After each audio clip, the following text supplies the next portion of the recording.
Parliament হবে শুরু হলো। এখন আপনারা বিভিন্ন ইস্যু নিয়ে কথা হবে, তবে ডিবেট হবে, ওয়ার্কআউট হবে, বেরিয়ে যাবে। এটাই তো পার্লামেন্টের বিউটি।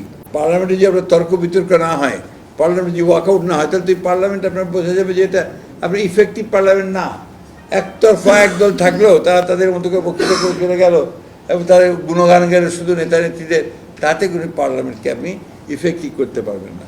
পার্লামেন্ট তখনই ইফেক্টিভ হবে যখন আপনার সে তর্ক হবে, বিতর্ক হবে, ওয়ার্কআউট হবে, উত্তেজনা থাকবে, উত্তেজনা প্রশমিত হবে।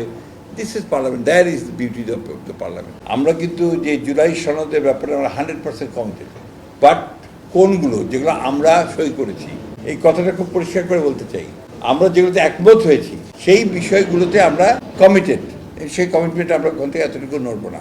আপনার আমাদের উপর চাপিয়ে দেওয়া যেটা একটা আপনার কোনো শর্ত, এটা তো মেনে নেওয়াটা আমাদের জন্য নিশ্চয়ই আপনার সবসময় সম্ভব নাও হতে পারে। পার্লামেন্টে খুবই পরিষ্কার করে বলেছি যে আপনারা যে নোটিশ দিয়ে আনুন, বিষয়টাকে পার্লামেন্টে আনুন, পার্লামেন্টে আমরা আলোচনা করি, সে আলোচনার ভিত্তিতে দরকার হলে আমরা বিষয়গুলো নিয়ে একটা জায়গায় পৌঁছতে পারবো।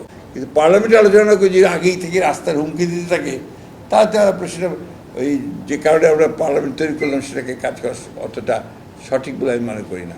এটা স্টিল টাইম, অনেক সময় আছে এবং এটা নিয়ে উদ্বেগের কোনো কারণ নেই।